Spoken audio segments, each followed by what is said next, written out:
नमस्ते गाइस, जय हिंद। कैसे हो आप लोग सब। आज हम लोग बात करेंगे चाइना के बारे में एंड क्या अब चाइना रिसेशन की तरफ जा रहा है। देखिए, चाइनीज़ इकोनॉमी अब एक ऐसे स्टेज पे पहुंच चुकी है जहां पे हो सकता है 2008 में जो यूएस में हुआ वो अब चाइना में हो जाए। एंड वो कब होगा उसका किसी को कुछ नहीं पता है, एंड जब होगा तो पूरी दुनिया के मार्केट्स गिरेंगे।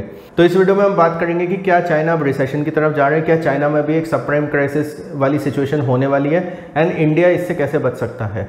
देखिए, सबसे पहली बात तो चाइना में क्या सिचुएशन हुई है, कहीं ना कहीं सेम एज वैसी ही हुई है जैसे 2008 में यूएस में हुई थी। यूएस में क्या था भाई, सबप्राइम लोन्स बांट दिए गए थे, लोगों ने लोन पे डिफॉल्ट कर दिया, एंड उससे हुआ क्या, रियल एस्टेट सेक्टर गिरा, उसके बाद रियल एस्टेट के बाद बैंकिंग सेक्टर पूरा गिर गया, एंड उससे जो है पूरा एक रिसेशन आ गया था मार्केट में। यही सेम चीज़ अब चाइना में होने जा रही है। आपने रिसेंटली देखा होगा सोशल मीडिया पर अलग अलग जगह चाइना के कुछ वीडियोज़ एंड फोटोज़ वायरल हो रहे हैं जिसमें बताया जा रहा है कि कुछ कुछ जगह बैंक्स के बाहर जो है टैंक लगा दिए गए हैं, एंड लोगों को जो है पैसा विड्रॉ नहीं करने दिया जा रहा है। ये सब क्यों हो रहा है? ये इस वजह से हो रहा है क्योंकि जो वो बैंक्स थे उन्होंने बहुत सारे लोन्स दे रखे थे। जब आप बैंक में पैसा जमा करने जाते हो तो बैंक उसमें से केवल 5-10% अपने पास रखता है, 90% जो है लोन्स के फॉर्म में आगे डिस्पर्स ऑफ कर देता है। ये जो सारे बैंक्स हैं इन्होंने बहुत सारे होम लोन्स दे रखे थे। अब जैसे कि चाइना में बहुत सारी घोस्ट सिटीज़ हैं, मैंने भी इसके ऊपर एक वीडियो बनाया पहले, घोस्ट सिटीज़ इन चाइना के ऊपर। आप चाहो तो वो वीडियो देखना, उसमें मैंने आपको बताया कि कैसे चाइना में बहुत सारे जगह ऐसा है कि फ्लैट्स बने हुए हैं बट वहाँ पे कोई रहने वाला नहीं है। घोस्ट सिटीज़ ऐसी बहुत सारी बनी हुई है। तो ये जो घोस्ट सिटीज़ हैं इन सब जगह इन बैंकों ने लोन दे रखा था, एंड अब क्या हो गया कि वहाँ पे जो लोग EMI दे रहे थे उन्होंने EMI देनी बंद कर दी है। वो लोग ये कह रहे कि जो हमारी कॉस्ट थी, हमने जितने में घर खरीदा था उससे 50% कम अब प्राइस हो गया, अब हम EMI दे के क्या करेंगे। आपको घर हड़पना हड़प लो, कोई ऐसी प्रॉब्लम नहीं है, उसकी मार्केट वैल्यू वैसे भी उतनी नहीं है। मान लीजिए आपने 100 रुपये का एक घर खरीदा, अब उसकी मार्केट वैल्यू 50 रुपये है, तो आप कहोगे ना कि यार मैं क्यों EMI दूँ। तो इस वजह से वहाँ पे लोगों ने EMI देनी बंद कर दी। अब EMI देनी बंद करी तो बैंकों के पास जो डिपॉजिटर्स हैं उनके पैसे देने के लिए प्रॉब्लम्स आ गई। अब इसमें हुआ क्या कि बैंक रन की भी प्रॉब्लम हुई। बैंक रन का मतलब है कि जब किसी भी बैंक के सारे डिपॉजिटर बैंक के बाहर पहुंच जाएं और कहें कि हमें अपना पैसा दीजिए, तो वो एक बैंक रन माना जाता है। तो ऐसी जब सिचुएशन हुई तो बैंकों ने बोल दिया कि हम तो इतने पैसे नहीं दे सकते, ये नहीं वो नहीं। इन चीज़ों को रोकने के लिए चाइनीज़ मिलिट्री को बुलाना पड़ा, एंड चाइनीज़ मिलिट्री टैंक्स जो है उनको लगा दिया गया।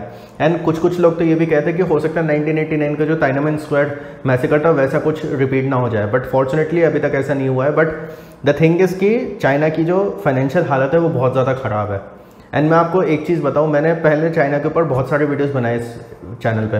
बेल्ट एंड रोड के ऊपर मैंने बनाया है, डिजिटल सिल्क रोड के ऊपर मैंने बनाया, पोलर सिल्क रोड के ऊपर मैंने बनाया। इसके अलावा अगर आप मेरी सैटरडे बुक रिव्यू की सीरीज़ देखेंगे तो उसमें मैंने एक बुक का रिव्यू किया था, China the bubble that never pops. उस बुक में भी ये बताया गया है कि ये एक रियल एस्टेट बबल जो है चाइना का, ये फटने वाला है, यानी 5-6 साल से फट नहीं रहा है।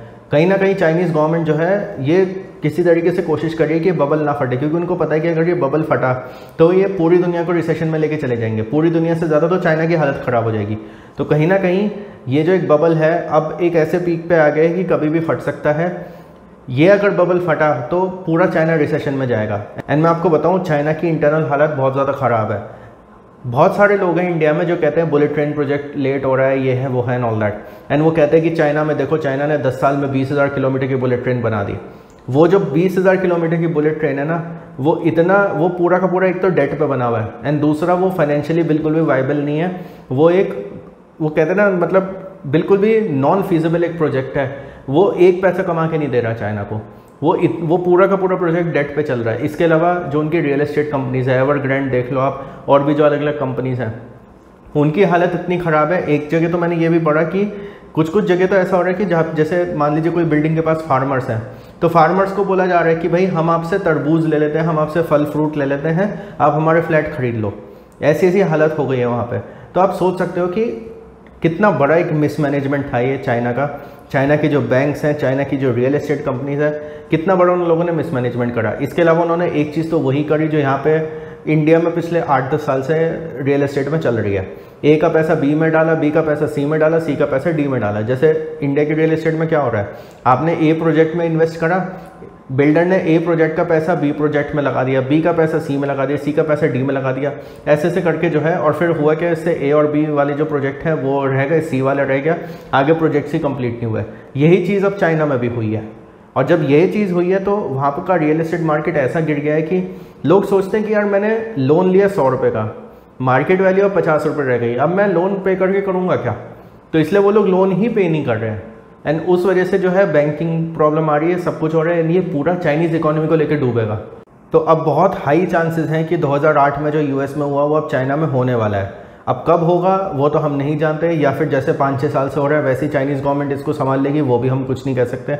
वहाँ पे ऐसी ऐसी चीज़ें हो रही हैं। वैसे तो चाइना से बहुत सारी न्यूज़ बाहर नहीं आती हैं, बट कुछ कुछ जो न्यूज़ सामने आई है वो मैं आपको बताता हूँ। जैसे चाइना में एक ऐप थी जो ये चीज़ ट्रैक करती थी कि आपको कोविड है या नहीं है। उसमें क्या हो रहा है कि जो लोग बैंक जा रहे हैं उनको जानबूझ के उसमें कोविड पॉजिटिव दिखाया जा रहा है, ताकि उनको जो अथॉरिटीज़ है वो पकड़ ले। अब जब आप ये सब चीज़ें देखते हो ना, तो आपको लगता है कि यार हम तो कितने अच्छे देश में बैठे हैं, हम कितने एक डेमोक्रेटिक सोसाइटी में बैठे हैं, वहाँ पूरा अथॉरिटेरियन रिजीम है। ये चीज़ें जो है ना उन लोगों को ज़रूर देखनी चाहिए जो इंडिया को जब क्रिटिसाइज़ करते हैं ना तो चाइना की बहुत तारीफ़ करते हैं। देखिए आप इंडिया को क्रिटिसाइज़ करिए जो इंडिया में कमियां हैं, बट कुछ लोग ऐसे हैं जो ना इंडिया को तो क्रिटिसाइज़ करेंगे और चाइना की बड़ी तारीफ़ करते हैं कि चाइना में देखो ये है वो है एंड ऑल दैट, वो सब है। तो उन लोगों को अब ये सब चीज़ें समझनी चाहिए कि भाई अथॉरिटेरियन रूल कैसा होता है। वहाँ पे गवर्नमेंट कुछ भी कह के आपको जेल में डलवा सकती है, कुछ भी कर सकती है। हम कम से कम एक डेमोक्रेटिक कंट्री में रह रहे हैं जहाँ पे हम लोग को ये सब चीज़ें नहीं फेस करनी होती हैं। इसके अलावा बात आती है कि इंडिया इसमें क्या कर सकता है, एंड अगर ये बबल फटा तो इंडिया पे क्या इफेक्ट होगा।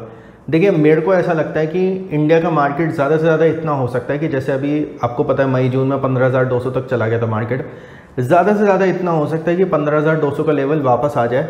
जो अभी 17,000 चल रहा है मार्केट, वो 17,000 का 15,200 आ जाए, या फिर मान लीजिए 14,500 तक आ जाए। उसके अलावा ज़्यादा नहीं गिरेगा Indian market. I do not think कि इंडियन मार्केट उससे ज़्यादा गिरेगा, बिकॉज इंडिया एक बहुत ही स्ट्रॉन्ग पोजीशन पे है अभी। एंड चाइना में कोई भी डाउनफॉल होता है उसका डायरेक्टली फ़ायदा इंडिया को होगा, क्योंकि चाइना की वैसे भी बहुत सारी मैन्युफैक्चरिंग जो है इंडिया में शिफ्ट हो चुकी है। अगर चाइना में ऐसी हालत होती है तो जो बची कुछ मैन्युफैक्चरिंग है उसमें भी एक ह्यूज चंक इंडिया में शिफ्ट होगा। एंड जब इंडिया में शिफ्ट होगा तो आप सोच सकते हो कि इंडिया का कितना फ़ायदा होगा। एंड बहुत सारे जो इन्वेस्टर्स जिन्होंने चाइना में अपना पैसा लगा रखा है ना, वो कहीं ना कहीं दूसरे मार्केट्स देखेंगे तो वो इंडिया में इन्वेस्ट करेंगे। तो मेरे को ऐसा लगता है कि मार्केट्स गिरेंगे, ऐसा नहीं होगा कि नहीं गिरेंगे, बट जितना और मार्केट्स गिरेंगे ना, यूएस यूरोप जितना गिरेगा ना उतना हम लोग नहीं गिरेंगे। एक बार को हो सकता है 20% या 30% तक की करेक्शन आ जाए मार्केट में, but I do not think कि उससे ज़्यादा कोई करेक्शन आएगी। तो मैं एक चीज़ ज़रूर बोलूँगा जो भी शेयर मार्केट में इन्वेस्ट करता है उनसे कि भाई अगर ये बबल फटता है, अगर चाइना रिसेशन में जाता है एंड ऐसी कोई सिचुएशन हो जाती है, क्राइसिस हो जाता है एंड ऑल दैट, एंड हमारे भी मार्केट्स गिरते हैं, तो अपने पैसे तैयार रखना, क्योंकि जब ये मार्केट्स गिरेंगे, चाहे 20% गिरे, 30% गिरे, जो भी गिरे, तो बहुत सारे ऐसे शेयर्स होंगे जो आपको बहुत कम प्राइस पे आपको मिलेंगे। एंड उसमें एक वो कहते हैं ना लाइफ टाइम अपॉर्चुनिटी होती है एंटर करने के लिए। बहुत सारे लोग ऐसे हैं जिन्होंने 2008 के रिसेशन में ना भर भर के इन्वेस्टमेंट करे और वो चुपचाप बैठ गए अपना आराम से। 1-2 साल बाद वो मिलियनियर्स बन गए। ऐसे ही कोविड के टाइम पे हुआ 2020 में, मार्च अप्रैल मई में बहुत सारे लोगों ने पैसे इन्वेस्ट करे और वो उन्होंने छोड़ दिया। 6 महीने बाद वो अपने आप मिलियनियर बन गए। मैं मिलियनियर का मतलब ये नहीं है कि आपने 10 रुपये लगाया और आपको सीधा 1000 रुपये मिल गए, बट इतना ज़रूर था कि जिसने 5 लाख रुपए लगाए उसके 5 लाख जो है 20 लाख बन गए या 25 लाख बन गए, ऐसा ज़रूर हो गया था।